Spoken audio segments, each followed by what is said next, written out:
During the few moments that we have left, we want to have just an off-the-cuff chat between you and me. Us. We want to talk right down to earth in a language that everybody here can easily understand.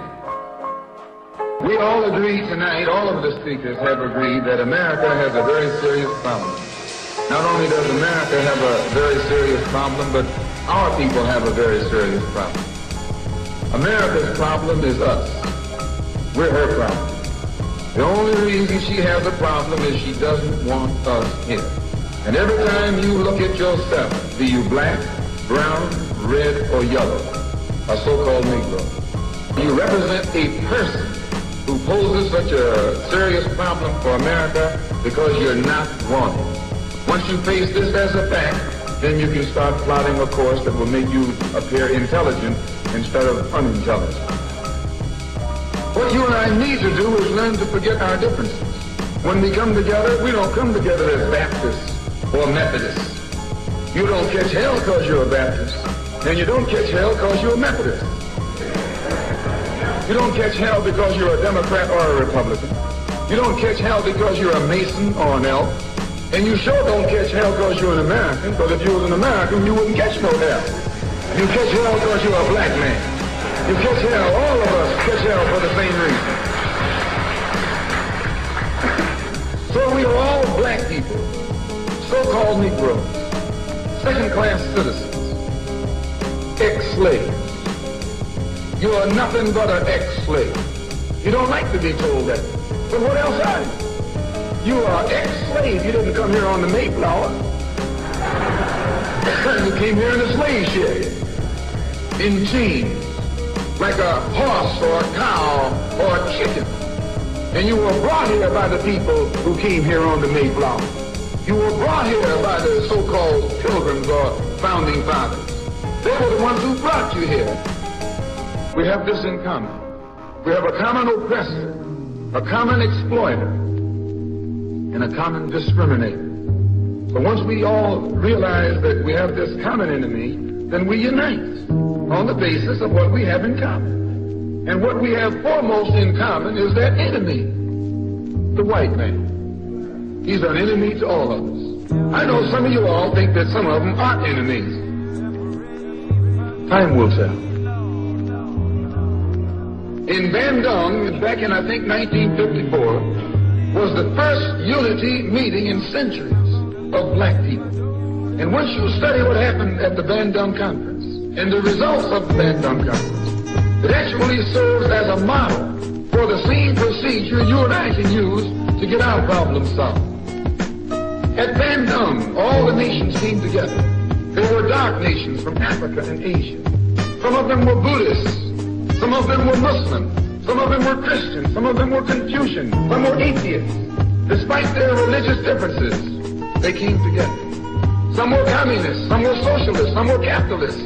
Despite their economic and political differences, they came together. All of them were black, brown, red, or yellow. The number one thing that was not allowed to attend the Dung Conference was the white man. He couldn't come. Once they excluded the white man, they found that they could get together.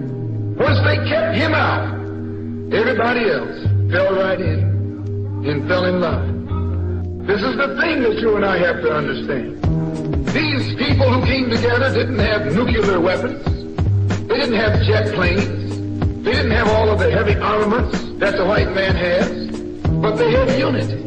They were able to submerge their little petty differences and agree on one thing, that though one African came from Kenya and was being colonized by the Englishmen, and another African came from the Congo and was being colonized by the Belgians, and another African came from Guinea and was being colonized by the French, and another came from Angola and was being colonized by the Portuguese. When they came to the Dung Conference, they looked at the Portuguese, and at the Frenchmen, and at the Englishmen, and at the Dutchmen, and learn or realize that the one thing that all of them had in common, they were all from Europe, blonde, blue-eyed, and white-skinned. They began to recognize who their enemy was.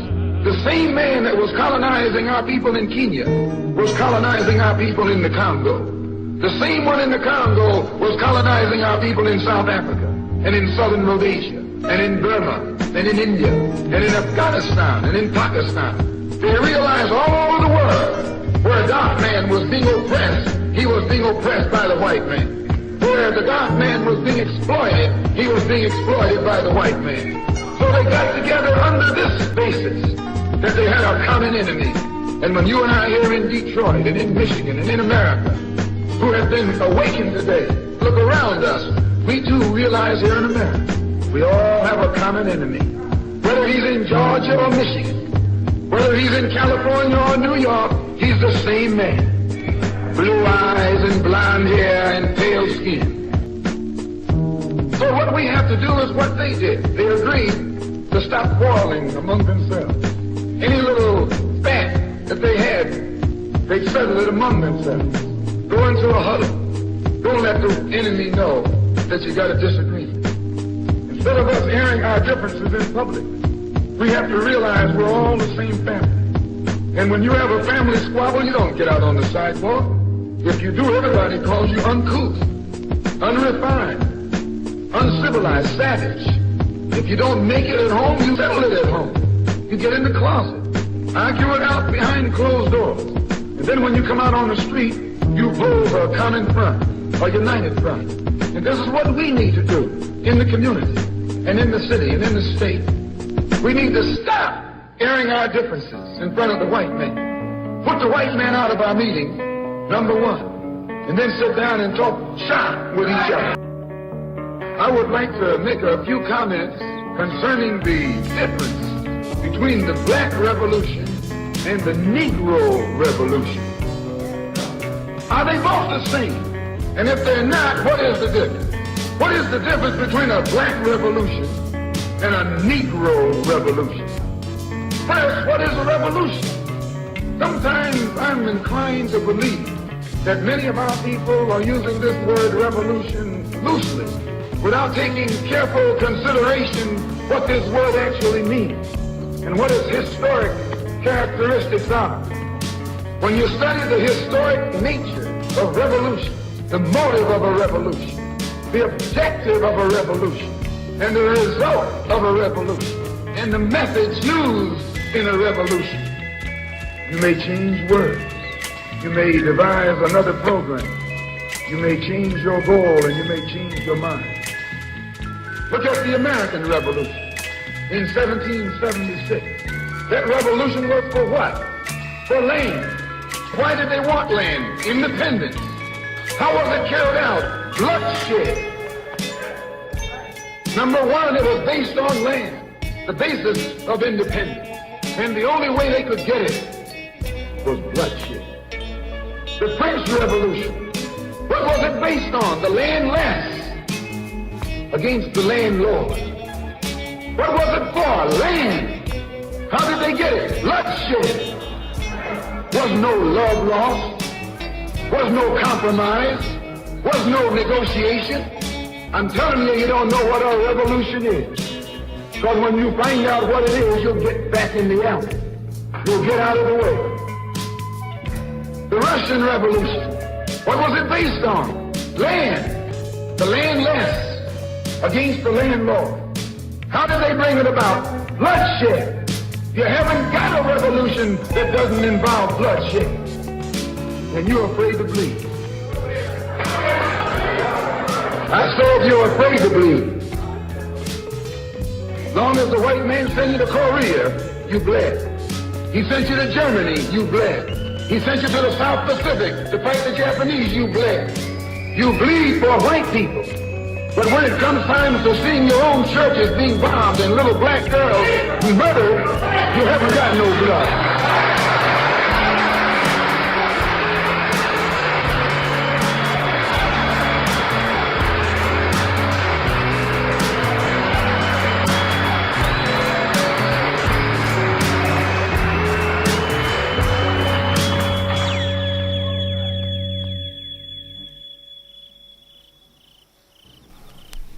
You bleed when the white man says bleed. You bite when the white man says bite. And you bark when the white man says bark. I hate to say this about us, but it's true. How you gonna be nonviolent in Mississippi as violent as you were in Korea? How can you justify being nonviolent in Mississippi and Alabama when your churches are being bombed and your little girls are being murdered, and at the same time you're gonna get violent with Hitler and Tojo and somebody else that you don't even know? If violence is wrong in America, violence is wrong abroad. If it's wrong to be violent, defending black women and black children and black babies and black men, then it's wrong for America to draft us and make us violent abroad in defense of her. And if it is right for America to draft us and teach us how to be violent in defense of her, then it is right for you and me to do whatever is necessary to defend our own people right here in this country.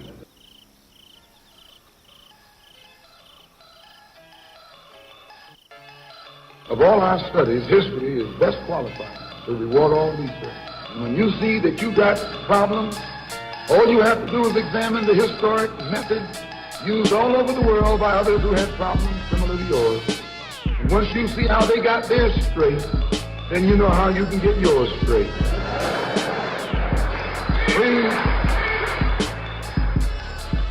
The Chinese Revolution, they wanted land. They threw the British out, along with the Uncle Tom Chinese. Yeah, they did. They set a good example. When I was in prison, I read an article, and don't be shocked when I say I was in prison. You still in prison.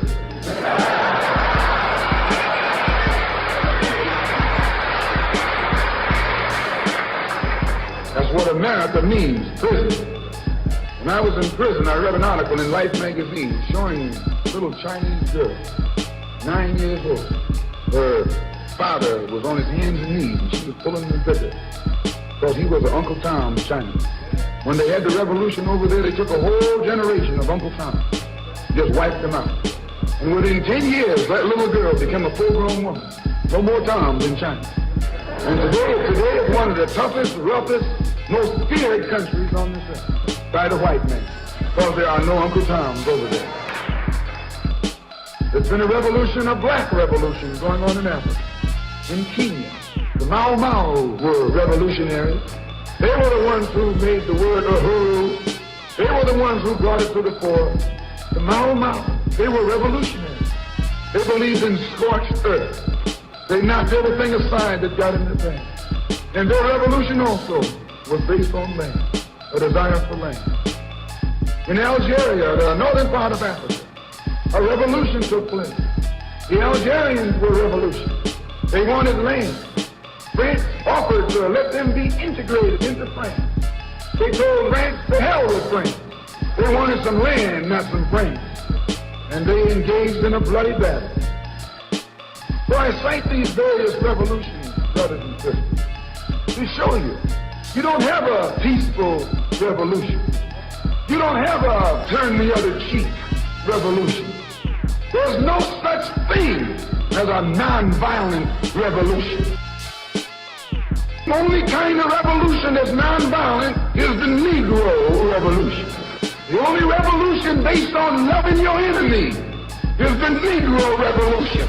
The only revolution in which the goal is a desegregated lunch counter, a desegregated theater, a desegregated park, and a desegregated public toilet.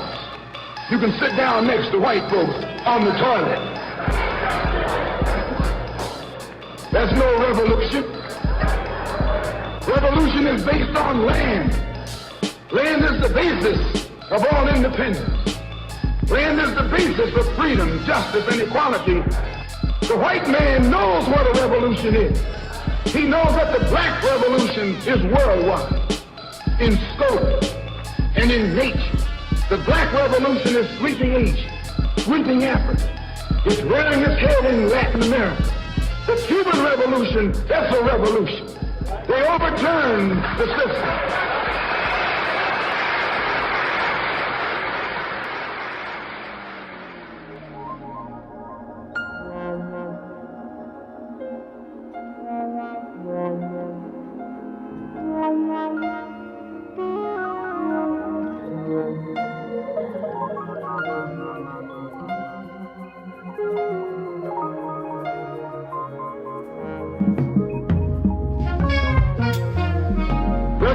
is in Asia.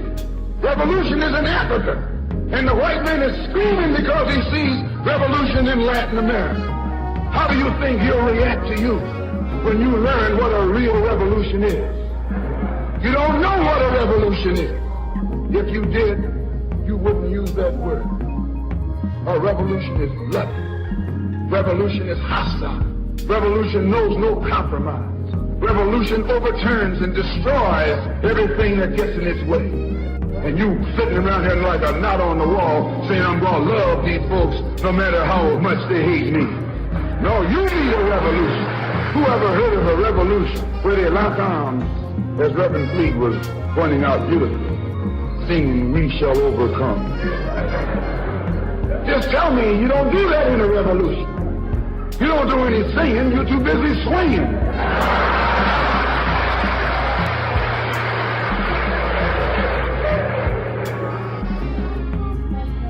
Based on land. A revolutionary wants land so he can set up his own nation, an independent nation. These Negroes aren't asking for no nation. They're trying to crawl back on the plantation. When you want a nation, that's called nationalism. And when the white man became involved in a revolution in this country against England, what was it for? He wanted this land so he could set up another white nation. That's white nationalism. The American Revolution was white nationalism.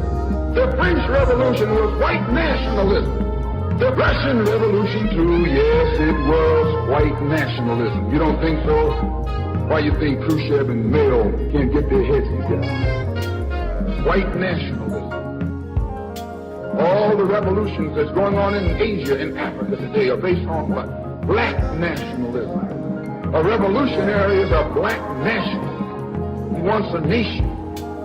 I was reading some beautiful words by Reverend Queen pointing out why he couldn't get together with someone else here in the city. Because all of them were afraid of being identified with black nationalism. If you're afraid of black nationalism, you're afraid of revolution. And if you love revolution, you love black nationalism. To understand this, you have to go back during slavery. There was two kinds of slaves. There was the house Negro and the field Negro. The house Negro, they lived in the house with master. They dressed pretty good. They ate good because they ate his food. But he left. They lived in the attic or the basement, but still they lived near their master. And they loved their master more than the master loved himself. They would give their life to save their master's house quicker than the master would. If the master said, we got a good house here, the house Negroes say, yeah, we got a good house here. Whenever the master said we, he said we. That's how you can tell a house Negro.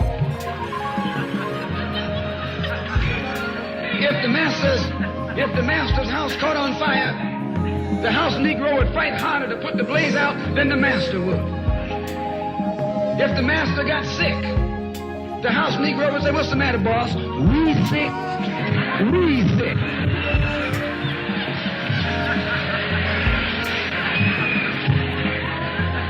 He identified himself with his master more than his master identified with himself.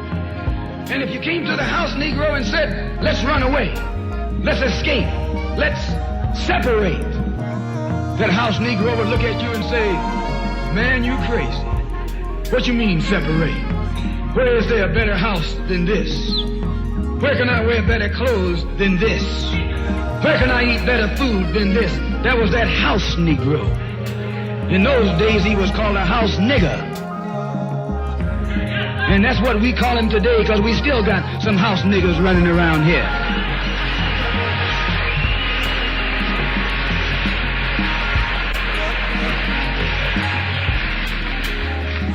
This modern house Negro loves his master. He wants to live near him. He'll pay 3 times as much as the house is worth just to live near his master. And then brag about, I'm the only Negro out here.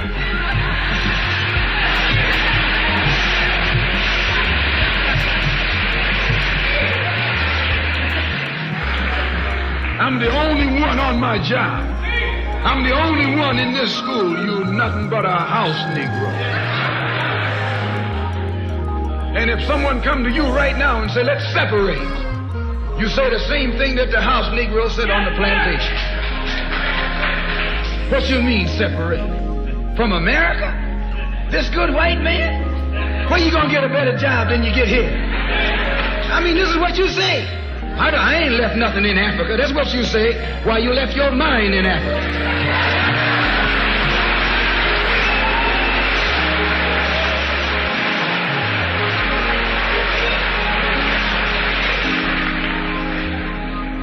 On that same plantation, there was the field Negro.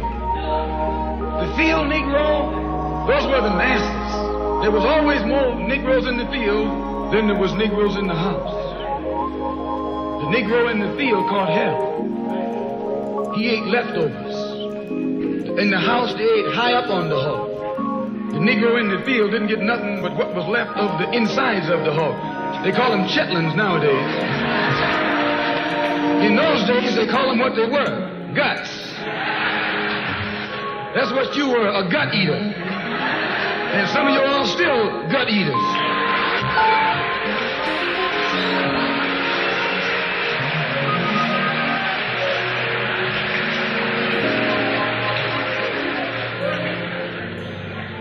The field Negro was beaten from morning till night. He lived in a shack, in a hut. He wore cast-off clothes, and he hated his master. I say he hated his master. He was intelligent. That house Negro loved his master.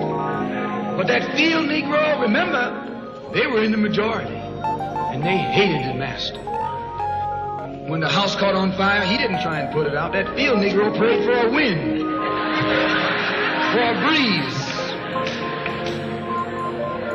When the master got sick, the field Negro prayed that he died.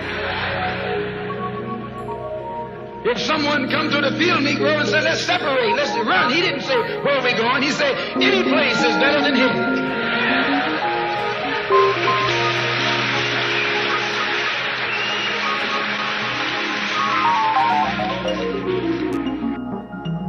You got field Negroes in America today. I'm a field Negro. The masses are the field Negroes. When they see this man's house on fire, you don't hear these little Negroes talking about our government is in trouble. They say the government is in trouble.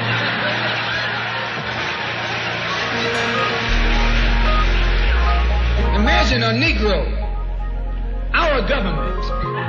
I even heard one say our astronauts. They won't even let him near the plant. And our astronauts, our Navy, that's a Negro that's out of his mind.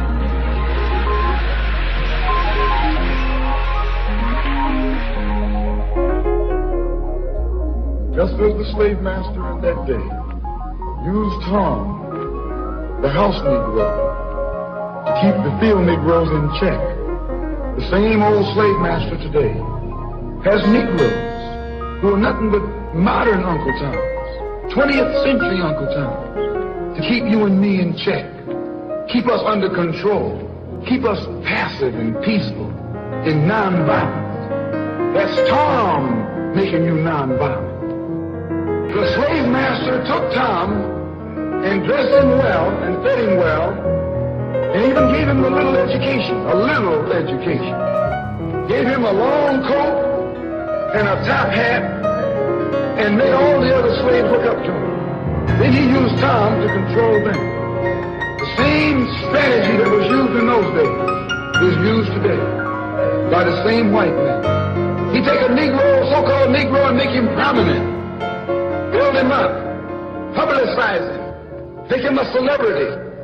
And then he becomes a spokesman for Negroes and a Negro leader. It's like when you go to the dentist and the man is going to take your tooth. You're going to fight him when he starts pulling. So they squirt some stuff in your jaw called Novocaine to make you think they're not doing anything to you.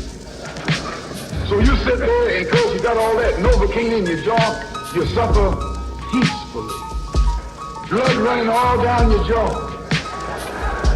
And you don't know what's happening. Because someone has taught you to suffer peacefully. The white man do the same thing to you in the street. When he want to put knots on your head and take advantage of you and don't have to be afraid of you fighting back. To keep you from fighting back, he get these old religious Uncle Toms to teach you and me. They're just like Novocaine. Suffer peacefully. Don't stop suffering, just suffer peacefully. As Reverend Cleave pointed out, let your blood flow in the street. This is a shame. And you know, he's a Christian preacher. If it's a shame to him, you know what it is to me.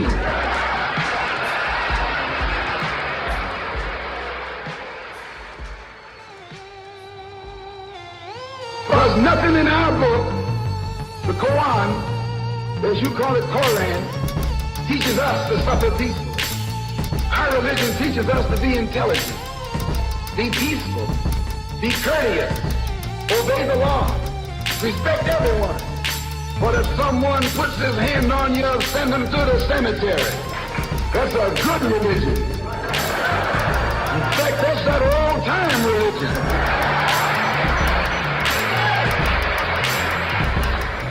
That's the one that Ma and Pa used to talk about. An eye for an eye, and a tooth for a tooth, and a head for a head, and a life for a life. That's a good religion. And then anybody, no one resents that kind of religion being taught but a wolf who intends to make you his meal. This is the way it is with the white man in America. He's a wolf. And you a sheep.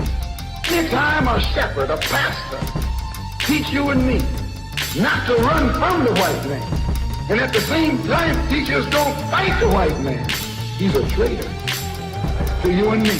Don't lay down our life all by itself. No. Preserve your life. It's the best thing you got. And if you got to give it up, let it be even Stevens.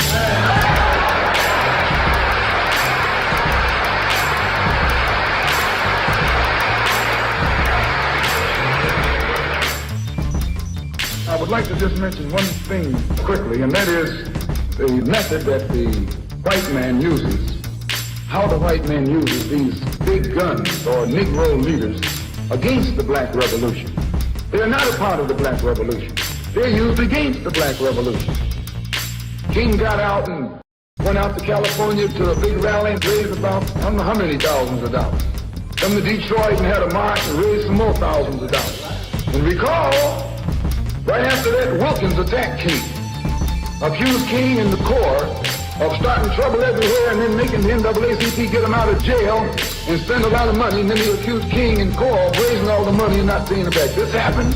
I got it in documented evidence in the newspaper. Roy started attacking King, and King started attacking Roy, and Farmer started attacking both of them. And as these Negroes of national stature begin to attack each other, they begin to lose their control of the Negro man. By the way, and right at that time, Birmingham had exploded, and the Negroes in Birmingham, remember, they also exploded. As soon as King failed in Birmingham, local Negro leaders began to throw up the mask. This was never done by these Negroes whom you recognize of national stature. They controlled you, but they never incited you or excited you. They controlled you, they contained you. They kept you on the plantation. Negroes took to the streets. They began to stab the crackers in the back and bust them upside the head. Yes, they did. That's when Kennedy sent in the troops down in Birmingham. And right after that, Kennedy got on the television and said, this is a moral issue. That's when he said he's going to put out a civil rights bill. And when he mentioned civil rights bill and the Southern crackers started talking about they were going to boycott it or filibuster, then the Negroes started talking about what? We're going to march on Washington, march on the Senate, march on the White House, march on the Congress, and tie it up, bring it to a halt. Don't let the government proceed. They even said they were going to go out to the airport and lay down on the runway and don't let no airplanes land. I'm telling you what they said. That was revolution. That was revolution. That was the black revolution. It was the grassroots out there in the streets. Scared the white man to death. destroyed the white power structure in Washington, D.C. to death. I was there. When they found out that this black steamroller was going to come down on the Capitol, they called in Wilkins. They called in Randolph. They called in these national Negro leaders that you respect and told them, call it off. Kennedy said, look, y'all letting this thing go too far. And old Tom said, boss, I can't stop it because I didn't start it. I'm telling you what they said. They said, I'm not even in it, much less at the head of it. They said, these Negroes are doing things on their own. They're running ahead of us. And that old shrewd fox, he said, well, if you all aren't in it, I'll put you in it. I'll put you at the head of it.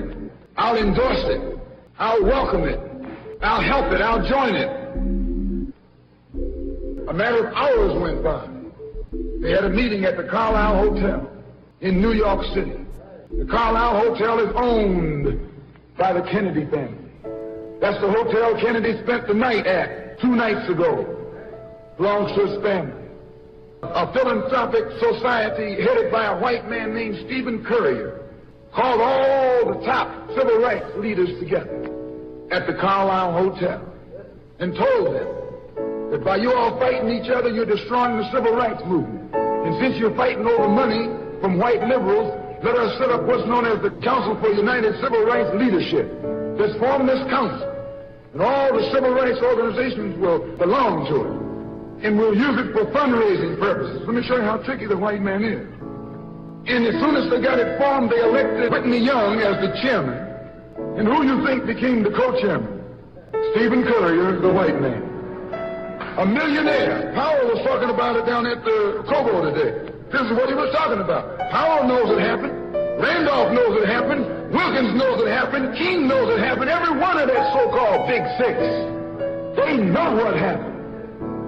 Once they formed it with the white man over it, he promised them and gave them $800,000 to split up between the Big Six, and told them that after the march was over, they'd give them $700,000 more. $1.5 million split up between leaders that you've been following, going to jail for, crying crocodile tears for. Soon as they got the setup organized, the white men made available to them top public relations experts, opened the news media across the country at their disposal. And then they begin to project these Big Six as the leaders of the march. Originally, they weren't even in the march. You were talking this march talk on Hastings Street, and down on Fillmore Street, and Central Avenue, and 42nd Street, and 63rd Street. That's where the march talk was being talked. But the white man put the Big Six ahead of it, made them the march. They became the march. They took it over. And the first move they made after they took it over, they invited Walter Reuther, a white man. They invited a priest, a rabbi, and an old white preacher. Yeah, the old white preacher. The same white elements that put Kennedy in power favored the Catholics, the Jews, and liberal Protestants. Same clique that put Kennedy in power joined the March on Washington. It's just like when you got some coffee that's too black, which means it's too strong. What you do, you integrate it with cream. You make it weak. If you pour too much cream in, you won't even know you ever had coffee. It used to be hot, it becomes cool. It used to be strong, it becomes weak. It used to wake you up, now it'll put you to sleep. This is what they did with the March on Washington. They joined it. They didn't integrate it, they infiltrated it. They joined it, became a part of it, took it over. And as they took it over, it lost its militancy. They ceased to be angry. They ceased to be hot. They ceased to be uncompromising. Why, it even ceased to be a march. It became a picnic, a circus. Nothing but a circus with clowns and all. We had one right here in Detroit. I saw it on television. with clowns leading, white clowns and black clowns. I know you don't like what I'm saying, but I'm going to tell you anyway, because I can prove what I'm saying. If you think I'm telling you wrong, you bring me Martin Luther King and A. Philip Randolph and see if they'll deny it over the microphone. No, it was a sellout. It was a takeover. When James Baldwin came in from Paris, they wouldn't let him talk because they couldn't make him go by the script. Fred Lancaster wrote the speech that Baldwin was supposed to make. They wouldn't let Baldwin get up there because they know Baldwin liable to say anything. They controlled it so tight, they told those Negroes what time to hit town, how to come, where to stop, what sign to carry, what speech they could make and what speech they couldn't make, and then told them to get out of town by sundown. And every one of those towns were out of town by sundown.